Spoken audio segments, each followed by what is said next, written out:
It is next level exciting. It's me and Comic J Will. Yeah. We'll be both opening up for her. I am over the top thrilled because to be received in a realm like this in comedy is really dope. I started doing stand-up officially earlier this year, and to be received, like I said, and just given opportunities, it's dope. It's like, okay, y'all, me? You guys like it? Okay. But you being on the stage, that's nothing new for you. Exactly. But you're being more intentional about the comedy realm, although you've been doing this for a long time. Yeah. But why being more intentional now? Because I've wanted to do stand-up since I was 18, and I feel like I'm most comfortable on stage doing stand-up. I've never been that comfortable on stage. I can go do stand-up with my natural hair, not combed, no makeup on, and I'm still gonna kill it because I have a level of confidence with it.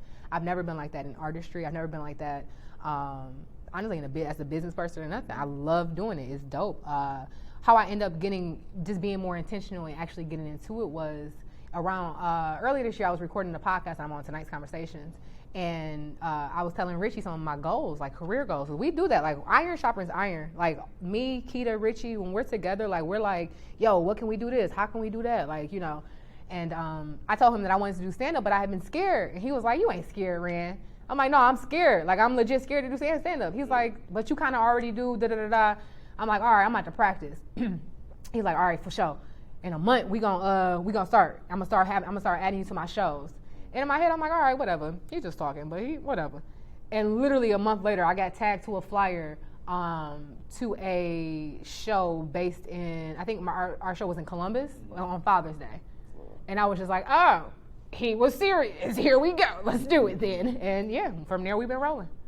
But you say, like, you could get up out the bed, get on camera, and yeah. I mean, but easy. That also explains like the authentic side of you that people love. Yeah, they love it when it's agreeing with them. Until I tell you you're wrong and you're stupid. They're like, oh, wait a minute, I don't think I like her no more. Somebody actually just did that on live. They literally was like, this is my first time seeing you on live. Oh my God, I didn't know you swore so much. I don't know how you didn't, but I do. I use all the colorful words. It's really good seasoning on top of my sentence. Hey. I like it. But I mean, comedy is also part of. It has an artistry that is, you know what, some people gonna like it, some people not gonna like it. Yeah, I love that. I absolutely love that. I feel like that's like the story of my life. Either like you really, really love me, or you really like, I don't fuck with girly. That's cool. Like, and that's absolutely okay. I think comedy is the exact same thing, and I really feel like that's why I'm so aligned with it and why I love it so much. Because it's like, yo, either y'all gonna love these jokes, or I'm gonna just laugh on stage myself.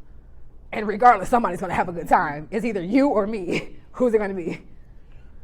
The interesting thing about comedy and hosting, I mean, we've seen over the past year and a half, some viral moments that have happened with people who get on stage. Yeah. And also, we've also seen it be a heavily men-dominated industry as well. What do you think about that when you think about how people are going to receive you or take you when you get on stage? I think that the first thing you got to do when you get on stage is check the temperature. And I think that a lot of people, if you don't host events and if you haven't been around in events and whatnot, you don't necessarily know how to read an audience. You don't know how to work an audience. With me having a background in event hosting, I can tell off the gate if you receive me talking like this, I already know what type of jokes I can go into. But if you want me to talk like this and speak like this and make sure hey guys, we're all on track, yep, I know what type of jokes I can go into with that too. Because every audience not gonna receive everything. So you gotta just know your crowd and know your audience for real. What can people expect at the show October 8th, Fillmore Theater? You, Comic J Will, Amanda Seals, what can we expect? A whole lot of black ass. Just blackity black. Just blackity black. Just black. Just black. Even the whole vibe is just black. I'm just black. I'm black. What's going on here? Black. You know. I mean, the whites are welcome. I'm Caucasian followers. How you doing? You guys are welcome to come. Caucasians, you guys are welcome. But this is some black comedy. Final thoughts about just everything that's happening in your life right now, and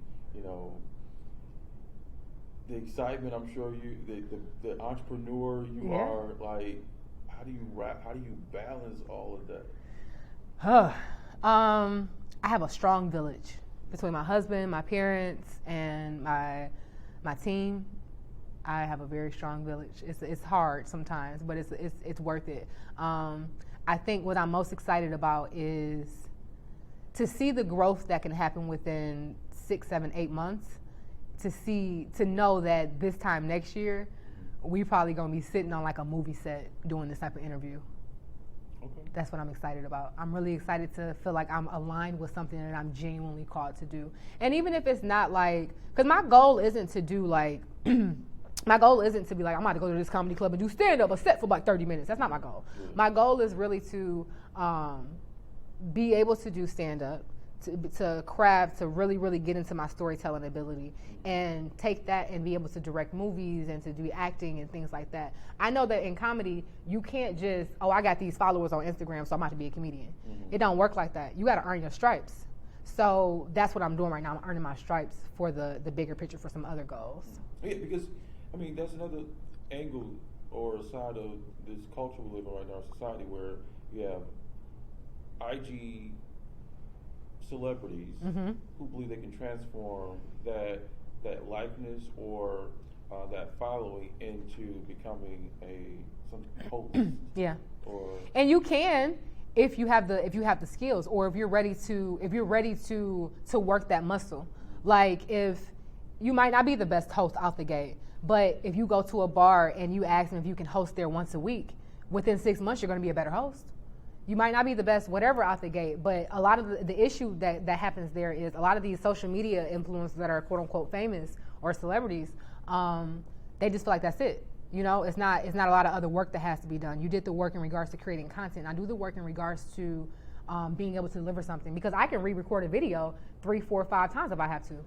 You feel me? I can re-record this if I don't say it right. Oh, delete, go again. Oh, delete, go again. There ain't no delete in real life. Yeah. Ain't no delete in person. So you better hold on to that thought and you better deliver it properly. Randi Rossario. That's me. Always a good time. What? Andre, I appreciate you.